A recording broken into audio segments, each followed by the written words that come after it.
hasta una tierra distante y vendido a la casa de un guardia real. Es vendido ahí José como un esclavo. Y esa es la situación en la que entramos en Génesis capítulo 39. Voy a comenzar a leer un poquito del capítulo para entrar en la historia y fíjense lo que dice ahí. Génesis 39:1. Llevado pues José a Egipto, Potifar, oficial de Faraón, capitán de la guardia, varón egipcio, lo compró de los ismaelitas que lo habían llevado allá. ¿Quién lo compró? Potifar. Pero fíjense el verso 2. Mas Jehová estaba con José. Miren, yo estaba leyendo esta historia en la semana y bendijo tanto mi vida leer estas palabras cuando dice, mas Jehová estaba con José. Porque a lo largo de todo el capítulo 39, en varias ocasiones se menciona la misma expresión. Pero Dios estaba con José, pero Jehová estaba con José. Jehová estaba con José. Varias veces lo menciona. Y lo primero que yo quisiera mencionar en este mensaje, el primer punto de esta predicación es el siguiente. La presencia de Dios en la vida de José era un acto de gracia divinos. ¿Sí? ¿Por qué este punto? Si apenas acabo de comenzar a leer. Bueno, quiero explicar esto, porque regularmente cuando yo he leído la vida de José o cuando había escuchado acerca de este personaje, la gente regularmente resaltaban, es que José era un hombre muy diligente, y es que José era un hombre muy íntegro, y es que José era muy trabajador, y resaltando la vida de José, y entonces decían, por eso es que Dios estaba con José. Pero cuando usted lee la historia, ni en el capítulo 37 donde comienza, el 38 habla otra historia, el 39 hasta este momento no ha mencionado ni la diligencia, ni la integridad, ni lo trabajador, ni las habilidades que era. Simplemente se nos dice que Dios estaba con él. ¿Por qué estaba con José? Es la pregunta. Y la respuesta que viene a mi mente es por pura gracia. Porque Dios ama estar con sus hijos. Dios ama estar con sus hijos. Dios estaba con José solamente por gracia de Dios. Fíjense, en el verso 2, probablemente no aparezca en su pantalla, lo voy a leer yo, pero dice, mas Jehová estaba con José. En el verso 3 dice, y vio su amo que Jehová estaba con José. Es decir, ya no solo era algo que el escritor estaba escribiendo aquí, sino que el amo Potifar se daba cuenta que Dios estaba con él. Verso 21 dice, pero Jehová estaba con José, y escuche esto que dice, y le extendió su misericordia. Es decir, no eran por las habilidades o los méritos de José que Dios estuviera con él. Era porque Dios quería extenderle su gracia y su misericordia. Y en el verso 23 nuevamente dice, pero Jehová estaba con José. 4 veces lo menciona en el mismo capítulo. Solemos decir, como José era fiel y diligente, Dios estaba con él. Pero ¿sabe cuál sería la frase correcta? Porque Dios es fiel y lleno de gracia, Dios estaba con José. Y alguien podría decir, bueno, ¿y esto qué de importante tiene para mi vida? Mis hermanos, esto tiene muchísima importancia para nuestras vidas. Porque así como con José Dios estaba con él por pura gracia, Dios está presente hoy en la vida de sus hijos solamente por la gracia de Jesucristo. Mis hermanos, ni José, ni ningún personaje en la historia merecía la presencia de Dios. De hecho, la Biblia nos dice que por nuestro pecado todos quedamos separados, destituidos de la gloria de Dios. De manera que cuando Dios viene a estar presente a la vida de una persona, es por iniciativa de Dios, no por nuestra propia iniciativa. Así como Dios estaba con José por gracia, así Dios está conmigo hoy por gracia también. Pero el mensaje se llama Dios siempre presente. Fíjense, miren hermanos, en el Génesis esto de la presencia de Dios es una idea muy importante, es una idea central. Dios en el capítulo 15 de Génesis, Dios le dice a Abraham: Abraham, yo soy tu escudo, yo estoy contigo. Abraham. Y luego al hijo de Abraham, a Isaac, Génesis 26, 24, le dice: yo soy el Dios de tu padre Abraham, no temas, ¿por qué? Yo estoy contigo. Y luego a Jacob, el hijo de Abraham, de Isaac, ahora Jacob, en Génesis 28, 15 dice: he aquí, yo estoy contigo y te guardaré por donde quiera que fueres. Otra vez, yo estoy contigo. Y luego viene José y dice: pero Jehová estaba con José. Y luego se le aparece Dios a Moisés, y Moisés está preocupado por la tarea tan grande que tiene, y Dios le dice a Moisés: no temas, porque yo estaré contigo. Y luego va con Josué y le dice: hey Josué, como estuve con Moisés, estaré contigo, no te dejaré ni te desampararé. Y luego va con Gedeón y le dice: Gedeón, no temas en enfrentar a los madianitas, porque yo estoy contigo. Y podríamos seguir en expresiones y frases donde Dios les dice a sus hijos: yo estoy contigo. La pregunta es si usted es hijo de Dios, y si lo es, si usted está consciente de la presencia de Dios continua en su vida. Porque Dios está con sus hijos. ¿Por nuestros méritos? No. ¿Por qué? Por su gracia. Ahora, no me malentienda, yo no quiero decir que José no era un hombre íntegro. Su integridad se va a ver en el mismo capítulo 39.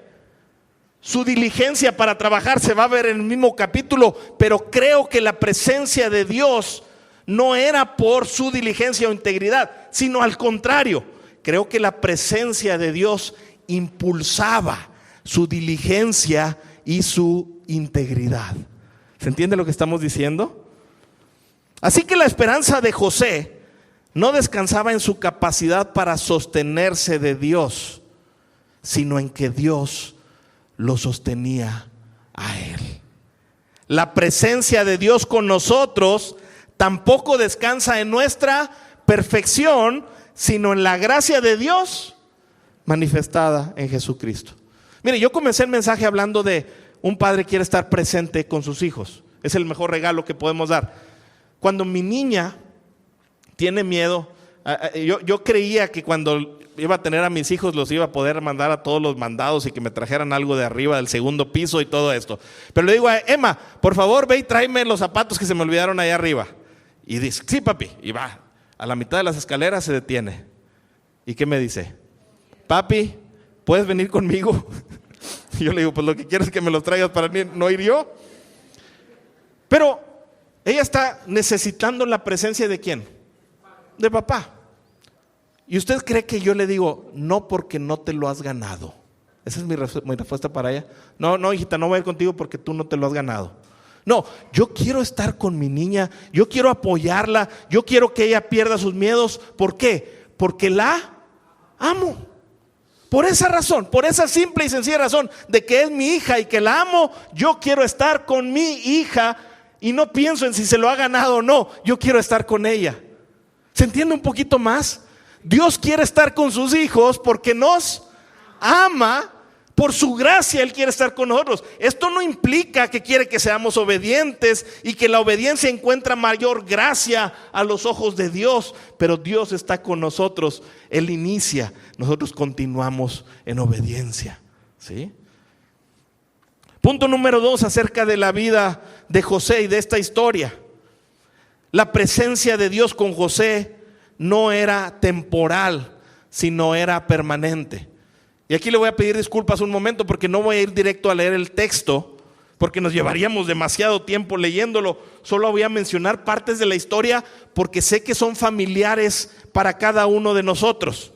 Fíjense bien, en Génesis capítulo 39, Dios está con José cuando era odiado por sus hermanos. ¿Cómo lo sabemos? Porque le empieza a hablar a través de sueños. Dios estaba presente. Y luego, Dios está José en Egipto cuando es vendido como esclavo, porque inmediatamente lo venden y dice: pero Dios estaba con José. Ahora, Dios está con José en la casa de Potifar cuando es tentado por la mujer de Potifar. ¿Se acuerdan de esa historia? La mujer de Potifar trata de seducirlo y José se resiste a esa seducción y dice: primero, porque Potifar me ha confiado todo en su casa y tú eres su mujer, yo no voy a traicionar su confianza. Pero en segundo lugar, porque estaría pecando contra Dios. Y uno dice: ¿cómo Dios sabría que estaba pecando si nada más iban a estar ellos dos solos? La respuesta es: porque Dios estaba con José ahí mismo en la tentación. En mismo Génesis 39, cuando es acusado injustamente por esa mujer de Potifar y es llevado a la cárcel, lo meten a la cárcel y se dice: pero Dios estaba con José.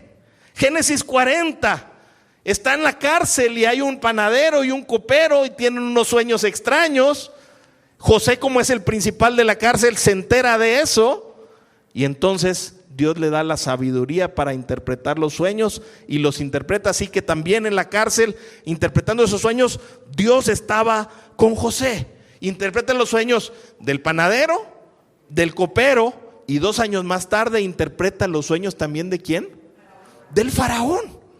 Es decir, en cada etapa de su vida, Dios estaba con José. No era una presencia temporal. No es: Dios está con nosotros ahí cuando las cosas van bien. Dios está con nosotros cuando todo va viento en popa. No, en cada momento, cuando es odiado, cuando está esclavo. Hermanos, miren, porque esto es importante. A lo mejor no lo hemos meditado mucho, pero porque es importante. ¿Cómo se sentiría una persona que es secuestrada de su propia familia, odiado por los suyos y vendido como esclavo en tierras enemigas? ¿Sentiría realmente: Dios está aquí conmigo? ¿Cómo se sentiría? ¿Triste? ¿Afligido? Abandonado. Abandonado. La primera sensación que una persona tiene cuando las cosas empiezan a ir mal en su vida es que Dios lo ha abandonado. Pero Dios no abandona a sus hijos. ¿Puede decirlo conmigo? Dios no abandona a sus hijos. Dios no está limitado ni temporalmente, ni está limitado geográficamente. Dios no abandona a sus hijos. Déjeme decirle un detalle que me pareció muy interesante de esta historia. ¿Sabe quién se cree que escribió el libro de Génesis? Se cree que lo escribió Moisés, ¿sí? Y lo más probable es que lo haya escrito cuando estaba en camino en el desierto de haber salido después de Egipto.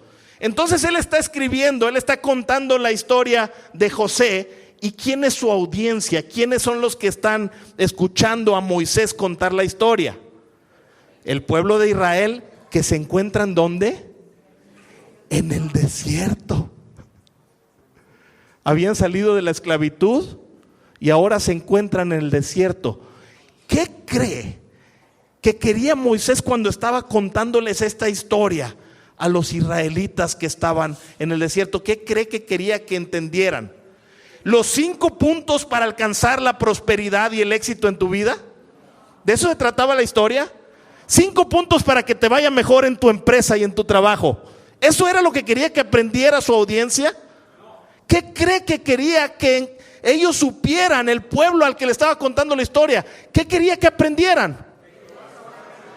Que Dios estaba con ellos en Egipto, en el desierto, y estará con ellos en la tierra prometida, y estará con ellos en las aflicciones y en la prosperidad, y estará con ellos en los tiempos malos y buenos y en las tentaciones. En todo momento Dios está con sus hijos.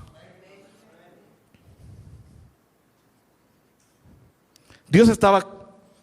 ¿Dónde estaban los israelitas cuando escucharon esto? Ya lo dijimos. Ahora quiero hacer una pregunta para ti. ¿Dónde estás tú ahora? ¿Dónde estás tú ahora escuchando este mensaje? Porque yo sé que hay personas en distintos puntos de nuestra vida en este mismo momento, a quienes están experimentando aflicciones de las más terribles y podrán pensar: Dios me ha abandonado, Dios se ha olvidado de mí. Hay personas que pueden acaban de perder un trabajo y podrán estar pensando: no, que Dios estaba conmigo para prosperarme, Dios quizá me ha abandonado. Hay alguien que puede estar sufriendo alguna enfermedad y pensar, quizá Dios me ha abandonado. ¿Dónde estás tú ahora? Y yo quiero decirte lo siguiente: si eres de Cristo, mi hermano, Él está contigo. Él no te ha abandonado. No importa el lugar, no importa la temporada, su presencia es permanente. No es una frase motivacional o positivista, es una verdad bíblica, es una verdad eterna para los hijos de Dios. Dios está contigo. Si eres de Cristo, Dios está contigo. Esta semana mi papá fue a hacerse estudios de su rodilla. Y cuando fue a hacer los estudios, pues estábamos pensando, porque el médico le dijo, mira, si todo sale bien, a lo mejor con medicamento te compones. Y si no, pues ponemos una inyección de infiltración y vas a andar al 100. Va al médico, saliendo de ahí me echó una llamada y le digo, ¿cómo está papá? Bueno, habló mi mamá, perdón. Le digo, ¿cómo está mi papá? Y dice, está muy mal. Checaron su rodilla y dice el médico que no tiene solución más que hacer una operación y poner prótesis, y es costosísima. Y ya no alcanzamos a platicar mucho, ahí colgamos la llamada. Al siguiente día yo inmediatamente le hablo a mi papá para platicar. Le digo, me dice él, ¿cómo estás? Y le digo, pues preocupado por usted. Esa fue mi respuesta, lo recuerdo muy bien. Y me dice, mira, te voy a decir algo bien sencillo. Yo estoy confiado en Cristo porque Dios está conmigo.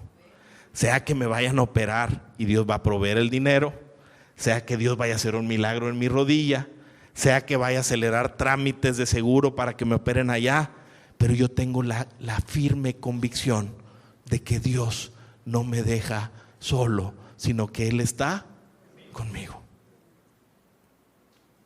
Es la realidad. Dios está conmigo. Porque soy muy bueno, por gracia. En algunos momentos cuando me va bien, no, siempre, constantemente Dios está conmigo.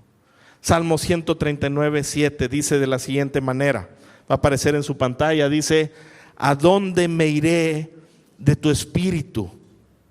Es una pregunta y dice, ¿y a dónde huiré de tu presencia? Si subiere a los cielos, ahí estás tú. Y si en el Seol hiciere mi estrado, he aquí, allí estás tú. Si tomare las alas del alba y habitar en el extremo del mar, dice el verso 10, aún ahí, que dice, me guiará tu mano y me sostendrá, me asirá tu diestra. Me encanta este pasaje porque está combinando dos atributos de Dios, preciosos atributos de Dios. Primero, Dios es omnipresente. Dios está en todas partes, ¿sí? Pero aunque Dios esté en todas partes, eso no nos serviría de mucho si Él no tuviera el poder para obrar a nuestro favor. Y otra característica, si no nos amara. ¿Se entiende? ¿Sí? Pero Dios está en todas partes, tiene todo el poder y además me ama. Si soy su hijo, privilegios de ser de Cristo. Punto número 3. La presencia de Dios con José hacía prosperar su camino frente a toda adversidad. Otra vez, la presencia de Dios con José hacía que prosperar su camino frente a toda adversidad. Ahora sí voy a leer una parte larga del verso 39. Fíjese lo que dice. Voy a leer del verso 2 al verso 6. Dice así: mas Jehová estaba con José, pero fíjese la consecuencia, y fue varón, dígalo conmigo, mas Jehová estaba con José y fue varón próspero, y estaba en la casa de su amo el egipcio, y vio su amo que Jehová estaba con él, y que todo lo que él hacía, Jehová lo hacía prosperar en su mano. Así halló José gracia en sus ojos y le servía, y él le hizo mayordomo de su casa y entregó en su poder todo lo que tenía. Y aconteció que desde cuando le dio el encargo de su casa y de todo lo que tenía, fíjese esto, Jehová bendijo la casa del egipcio a causa de José, y la bendición de Jehová estaba sobre todo lo que tenía, así en casa como en el campo. Y dejó todo lo que tenía en mano de José, y con él no se preocupaba de cosa alguna, sino del pan que comía. Y era José de hermoso semblante y bella presencia, y ahí empieza a introducir la otra parte de la historia. Pero mire qué bonito. Dios estaba con José, ¿y qué ocurría? Prosperaba. ¿Sí? Dios estaba con José y el trabajo de sus manos tenía éxito. Dios estaba con José y la casa donde José estaba era bendecida también. Del verso 7 al 18 va a encontrar la historia de la esposa de Potifar. Ya adelantó que era de bello semblante, es decir, le gustó a la esposa y empieza a tratar de seducirlo.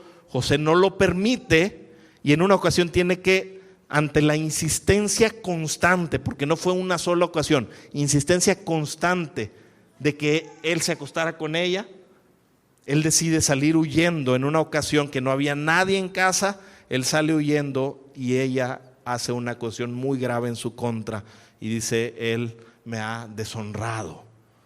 Potifar, el hombre que le había entregado toda su confianza a José, decide, interesante, yo hubiera pensado que lo habría querido matar, pero decide enviarlo a la cárcel.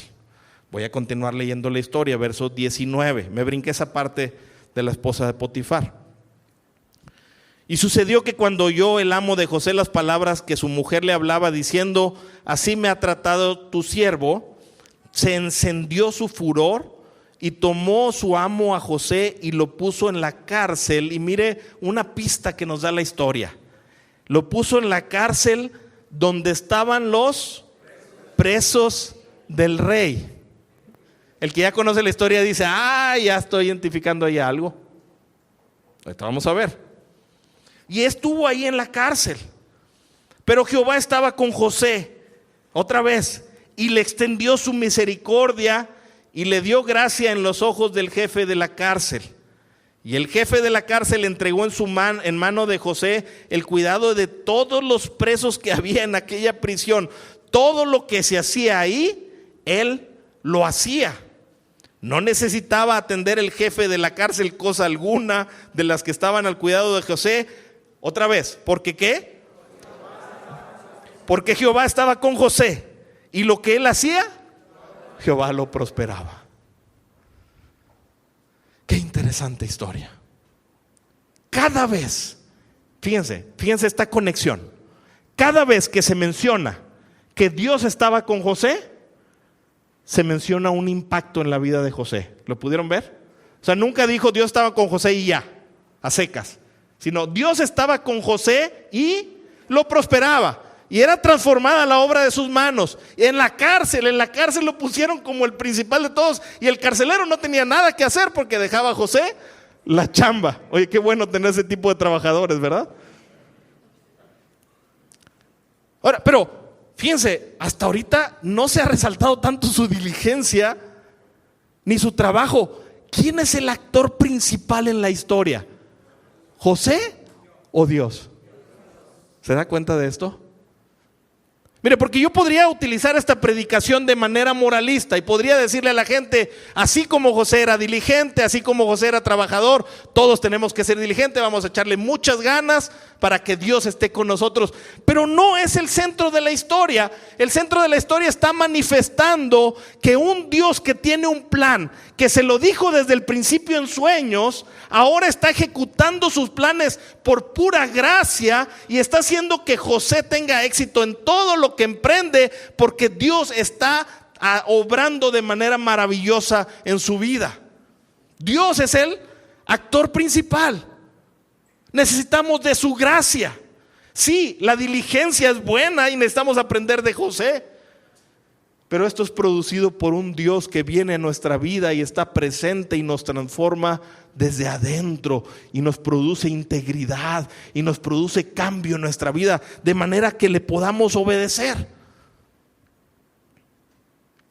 Pero quizá me salí un poquito del tema, pero hay esta conexión. Lo que quiero decir es que la presencia de Dios, escuche esto, la presencia de Dios no implica solamente su compañía. Muchas veces pensamos que Dios es que solo va a estar aquí conmigo y ya. No, la presencia de Dios no implica solamente compañía, sino implica el favor de Dios para con sus hijos. El favor de Dios para con sus hijos. Lo vemos con José. ¿Se acuerdan qué le dijo a Abraham? Hace ratito lo mencioné. Yo estoy contigo. ¿Y qué le dice a Abraham? Yo soy tu escudo. ¿Se acuerda de eso? Génesis capítulo 15. ¿Qué significa yo soy tu escudo? Yo te protejo, yo te cuido, no tengas miedo y te voy a bendecir y te voy a dar muchos hijos. Es decir, Dios está en todos lados. Cuando habla de estar con sus hijos, de estar presente, no solo significa que va a estar aquí, Dios lo llena todo. Cuando habla de la presencia de Dios con sus hijos, está hablando de un actuar de Dios en favor de sus hijos según sus propósitos eternos. Yo no sé si eso se entendió, pero es muy importante. Dios no solo está presente, Él está cuando dice Dios está presente, Él está obrando en favor de sus hijos según sus propósitos eternos. Lo vimos con Abraham. A Isaac le dice, yo soy el Dios de Abraham tu padre. Le dice, no temas porque yo estoy contigo y te bendeciré. No solo dice yo estoy contigo, voy a hacer algo contigo. Y luego va con Jacob y le dice, aquí yo estoy contigo y te guardaré por donde quiera que fueres. A Josué le dice, como estuve con Moisés, estaré contigo. Pero antes le dice una frase. ¿Alguien se acuerda de esa frase? Nadie te podrá hacer frente todos los días de tu vida. Como estuve con Moisés, estaré contigo, pero yo te voy a proteger de tal manera que nadie te pueda vencer. A Gedeón le dice, hey, no tengas miedo, ve y pelea contra los madianitas. Yo estoy contigo y yo te voy a dar la victoria.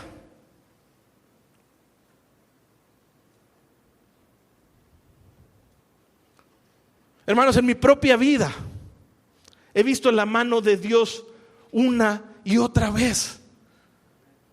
Cuando yo empiezo a crecer, crecí siempre con fe en el Señor porque escuché la palabra de Dios en la iglesia con temor de Dios. Pero en la escuela empecé a ir bien en las calificaciones y obtenía el primer lugar y el primer lugar de generación, y en la secundaria primer lugar, y iba a la prepa, primer lugar y ya tirándole a segundo, y en la universidad mejor no les platico. Pero en todo ese proceso, la gente decía, qué inteligente tu niño, y que cómo me sentía yo, ¿verdad? ¿Y sabe qué empezó a pasar? Que me la empecé a creer, soy bien inteligente. Y luego empecé a trabajar en la iglesia. Y luego yo empezaba a ver mi trabajo en la iglesia y veía que tenía cierto fruto.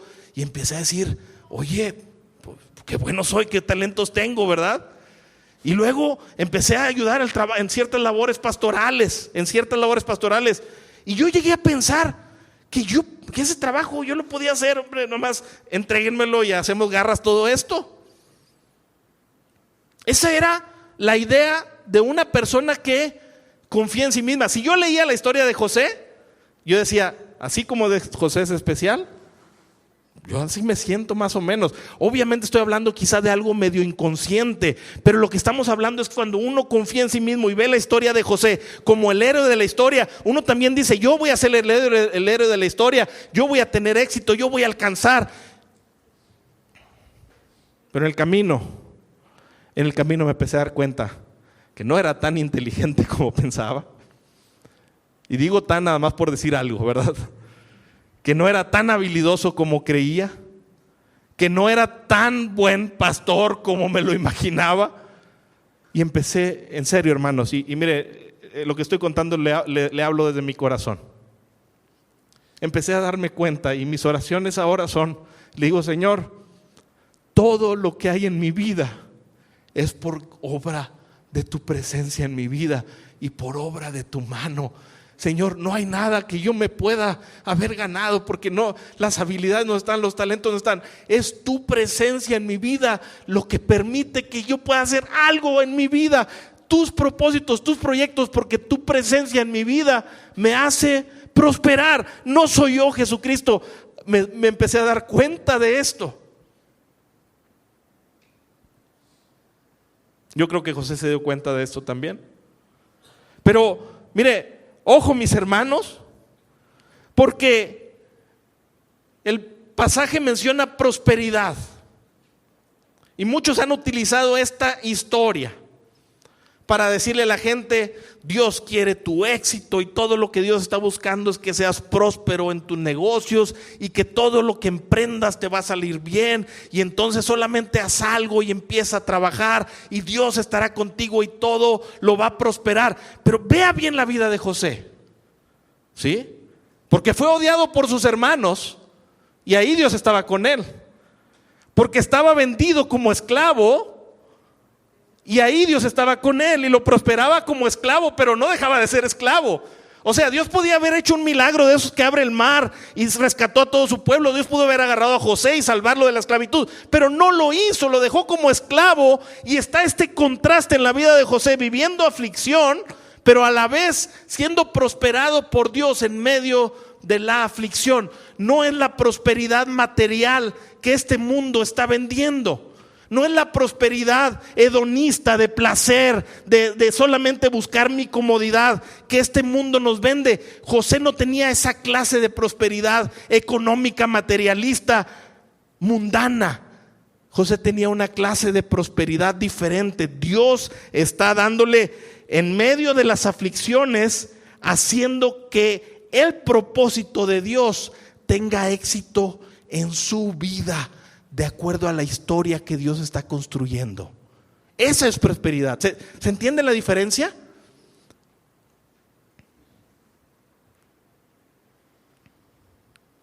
La verdadera prosperidad no consiste en obtener todo lo que deseamos, sino en que Dios cumpla en nosotros todo lo que Él desea. Esto no significa que Dios desea cosas malas para nosotros, pero no es el corazón de un creyente enriquecerse y tener a manos llenas. De hecho, es un pecado codiciar y querer la riqueza por encima de todo, por encima aún de Dios. Y eso definitivamente no será el propósito de Dios. La verdadera prosperidad no es ten todo lo que tú quieras, como lo vende un evangelio de la prosperidad. La verdadera prosperidad es que Dios cumpla en nosotros todo lo que Él quiere hacer en nosotros. Y en momentos estaremos en aflicción, pero en esa aflicción Dios está obrando, y en momentos en esa aflicción nos dará éxito en lo que estamos haciendo. ¿Según qué? Según sus propósitos para mi vida y para tu vida. ¿Se entiende?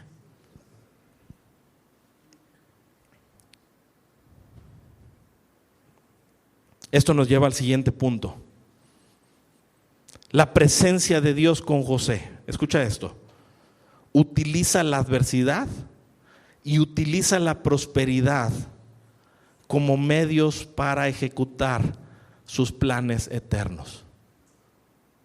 Dios es tan poderoso que utiliza en nuestras vidas la adversidad y la prosperidad como medios para ejecutar sus planes eternos en nosotros.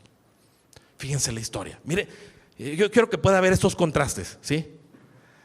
Empieza la historia y Dios le da un sueño genial, grandioso a José. Básicamente le decía: tú vas a ser más grande que todos. ¿Alguien quiere ese tipo de sueños para su vida? Todos decimos: sí, yo quiero ser José. Pero inmediatamente le da ese sueño y es odiado por sus hermanos, ¿verdad? Y luego deciden matarlo, y bueno, es lo más bajo, deciden matarlo. Pero bueno, ahí parece el rescate. Uno de sus hermanos dice: no lo matemos mejor. Entonces parece que algo lo va a salvar y le va a ir bien. Y luego dice: bueno, pues vamos a venderlo como esclavo. Y dices tú: híjole, pues no sé qué es peor, ¿verdad? Y luego va a casa de Potifar y empieza a prosperar. Y dices: ahí está la salvación que estábamos esperando en la historia. Ya va a salir de esto. Y está prosperando. Y luego viene la esposa de Potifar y lo avientan a la cárcel. Y dice: otra vez en la cárcel. Y ahora está ahí en medio de la cárcel, y en la cárcel empieza a prosperar y empieza a avanzar y parece que las cosas le van a ir bien. Dice los dos sueños de los hombres, y al copero le dice: pero no te olvides de mí, acuérdate cuando vayas con Faraón. Y se va el copero, es liberado. ¿Y qué pasa? Se le olvida 2 años. Oye, decimos 2 años fácilmente, pero 2 años en la cárcel debe ser terrible, ¿sí? Entonces, mire esta serie de contrastes: adversidad, prosperidad, adversidad, prosperidad, y en todo Dios está con él. Yo no sé si alguno de nosotros hemos vivido una vida tan extrema como la de José, pero probablemente hemos tenido algunas temporadas que se acerquen a adversidad, prosperidad, adversidad, prosperidad. Lo que quiero decir es, Dios promete estar con nosotros y cumplir sus planes y sus propósitos en nosotros, ¿sí? La promesa de Dios es que el hombre que medita en su ley de día y de noche, dice que va a dar fruto a su tiempo y su hoja no cae. Dice que todo lo que hace prospera. Pero otra vez, prosperidad en el contexto bíblico, claro, es tener, sí tiene parte de tener éxito, pero no el éxito de un corazón pecaminoso, sino el éxito según los planes y propósitos de Dios para la vida de una persona. Por eso el que alcanza eso es alguien que medita en su ley, porque su corazón se alinea al corazón de Dios y empieza a caminar. No quiere decir que va a evitar todo tipo de aflicción, pero en medio de la aflicción, como José, va a ver que Dios también lo está prosperando y Dios está con su presencia cumpliendo sus planes en tu vida.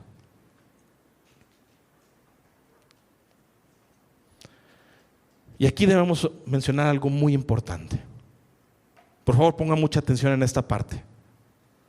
¿Cuál era ese plan que Dios estaba construyendo en la vida de José? Es decir, la historia, ya vimos que el centro no es José. ¿Quién es el centro? Dios con él. ¿Qué es lo que Dios está entretejiendo? Que si solo nos enfocamos en el capítulo no nos vamos a dar cuenta. Bueno, no podemos sacar ese capítulo de su contexto. ¿Qué es lo que había pasado? Dios le había prometido al antepasado de José, es decir, a Abraham, que le iba a dar por gracia una descendencia numerosa, ¿sí? Y que sus descendientes iban a ser como las estrellas del cielo y como la arena del mar, es decir, que no lo iba a poder contar de tan grande la descendencia que Abraham iba a tener. Eso era una bendición muy grande para él. Y además le dijo, y en tu simiente voy a bendecir a todas las familias de la tierra. Era una bendición enorme que no solo iba a alcanzar a una nación, sino iba a alcanzar a todo el mundo. ¿Puede ver la grandeza del plan? Ok. Nace Isaac, nace Jacob. Jacob tiene un montón de mujeres y hay problemas familiares y empieza a verse amenazada la descendencia. Pero hay algo que el que está leyendo la historia y que ellos mismos no sabían que estaba ocurriendo. ¿Alguien sabe qué es lo que venía para ocurrir, por lo cual Dios está haciendo todo esto con la vida de José?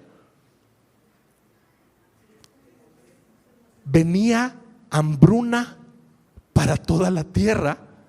Iban a ser afectados toda la familia de Jacob, iban a morir de hambre y un montón de más familias, incluyendo los egipcios, se iban a morir de hambre.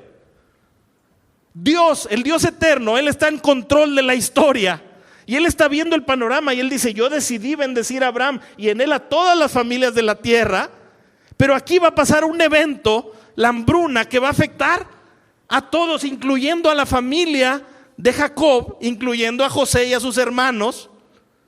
Y entonces empiezan a pasar esta serie de eventos que uno, si los ves desde ahí, dices: oye, pues supone que este es el pueblo de Dios, ¿qué está pasando? Pero en lugar de que la adversidad estuviera tomando el control, Dios siempre mantuvo el control. A pesar de los pecados de los hermanos de José y a pesar de su maldad al venderlo y al querer matarlo, Dios no había perdido el control. Dios estaba salvando un pueblo para sí mismo. La historia de José no es José el centro, es la historia de cómo Dios está rescatando a un pueblo que apenas está en formación. Mira la sabiduría de Dios.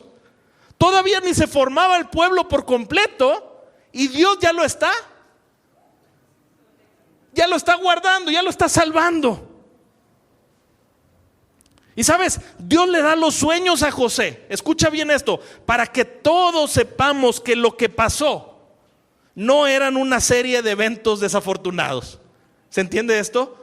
Dios le da los sueños para que ellos y todos nosotros sepamos que no estaba pasando fruto de la casualidad lo que estaba ocurriendo, sino que Dios estaba guardando, salvando, entretejiendo la historia para rescatar a su pueblo. Y lo hace, era un plan de rescate. Génesis 45, voy a leer brevemente este texto. No me crea a mí, créale a la palabra de Dios. Mire lo que dice, Génesis 45:4 dice: estando José ya, siendo segundo de Faraón, vienen sus hermanos a pedir comida en Egipto. Y usted leerá la historia en todos esos capítulos, no la puedo leer por completo. Pero cuando llega la hora en que José tiene que decirles quién es este segundo del Faraón, esto es lo que ocurre. Dice verso 45:4: por favor acérquense, les dijo. Entonces ellos, sus hermanos, se acercaron y él volvió a decirles: soy José, su hermano, a quien ustedes vendieron como esclavo en Egipto. Pero no se inquieten ni se enojen con ustedes mismos por haberme vendido. Fue Dios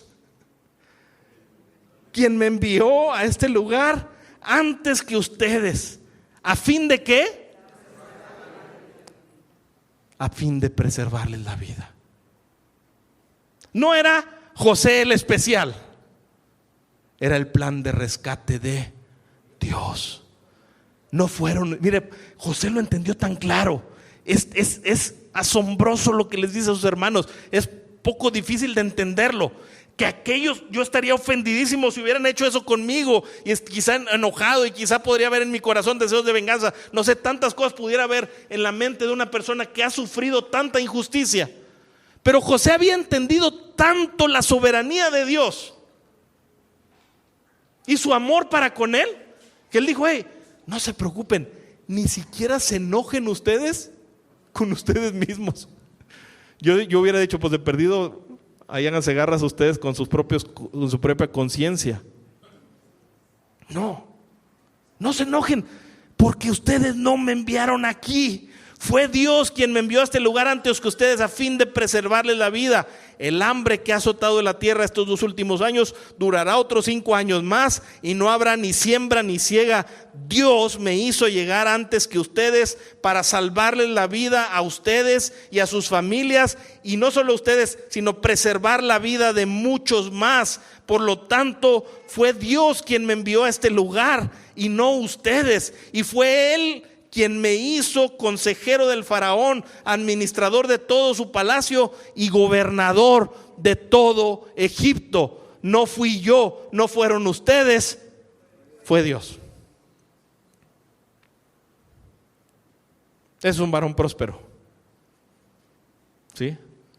Y la prosperidad no era que estaba el segundo de Faraón. La prosperidad no era que tenía toda la administración del reino en su poder. ¿Sabes cuál era la prosperidad? Que Dios estaba con él. Tenemos que cuidar cómo enseñamos aún estas historias a nuestros hijos.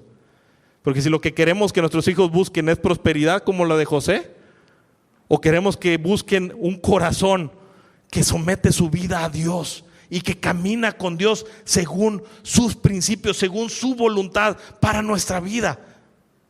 Y aún tenemos que cuidar qué es lo que nosotros estamos anhelando. Mis hermanos, ¿alguna vez has pensado que la adversidad en tu vida puede ser un medio que Dios está utilizando para cumplir sus propósitos eternos?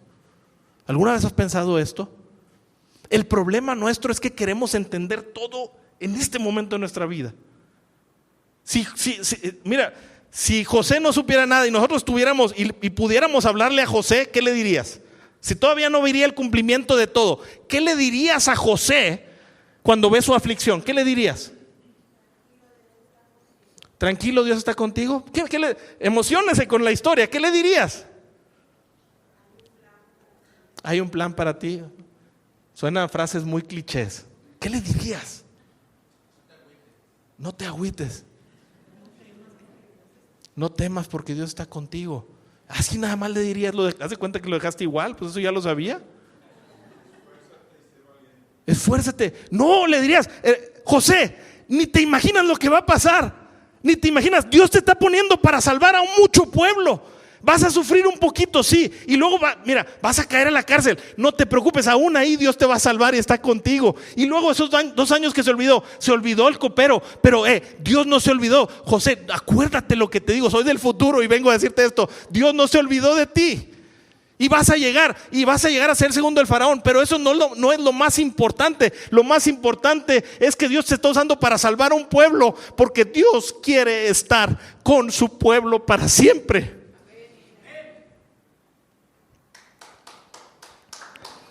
Para Jesucristo.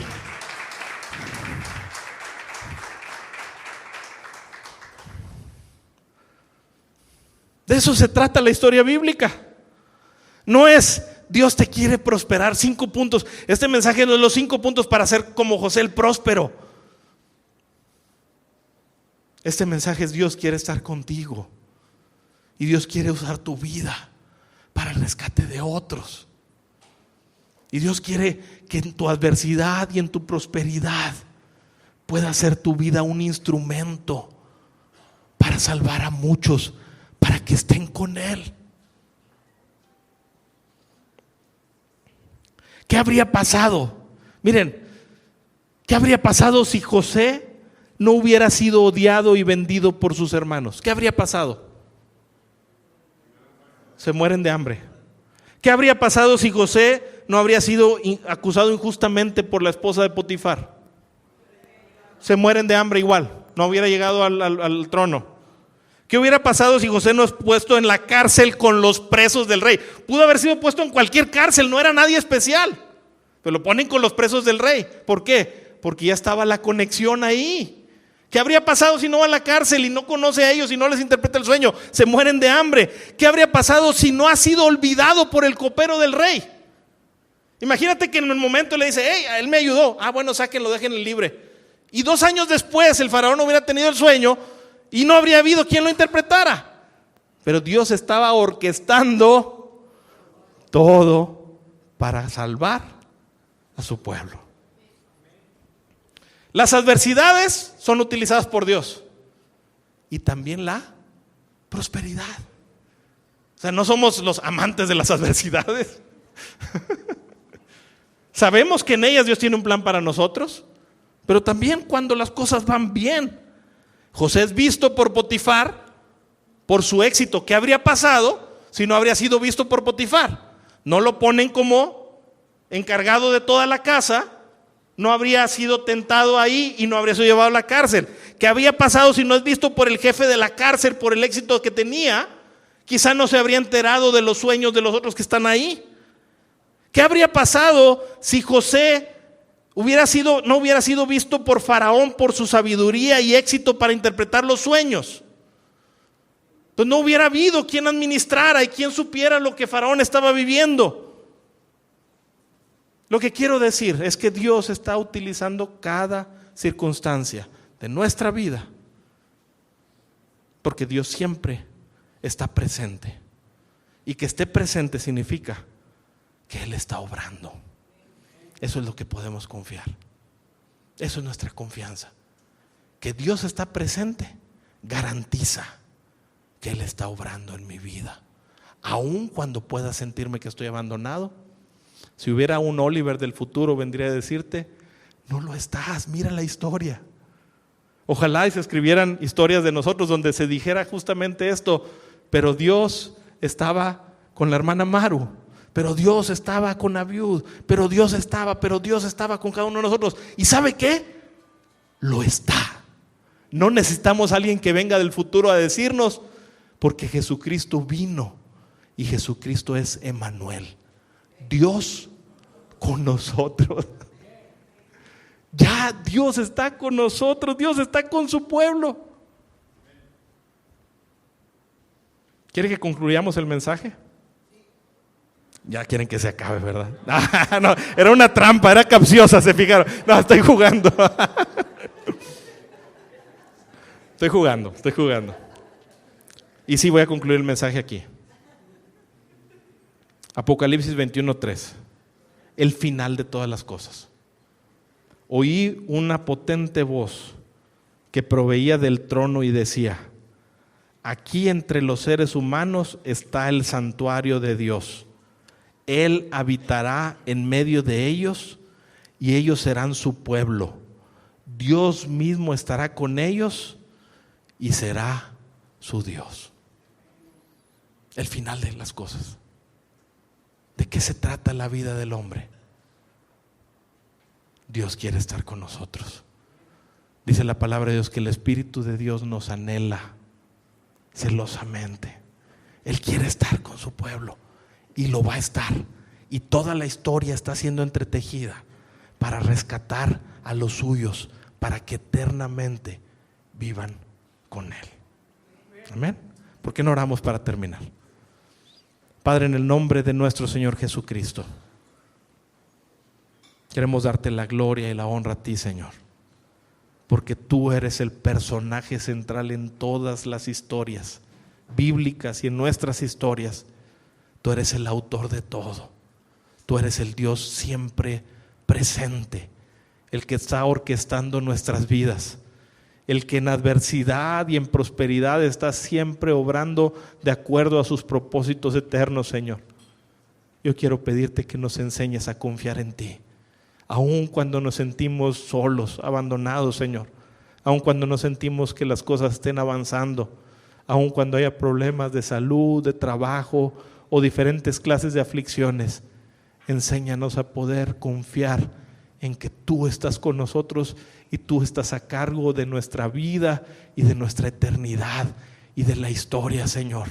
Ayúdanos a tener un corazón que confía en ti, Señor, y que puede ver en la Biblia, puede encontrar los principios suficientes para confiar en ti con todo nuestro corazón. Señor, no tenemos a alguien que venga a hablarnos desde el futuro, Señor, como lo poníamos el ejemplo en la predicación, pero tenemos tu palabra. Tu palabra dice que tú eres fiel y que tú cumplirás tus propósitos en nosotros por tu bondad, por tu poder y porque siempre estás presente con tu pueblo. En el nombre de Cristo Jesús. Gracias, Señor. Amén. Gracias al Señor. Dios les bendiga, hermanos.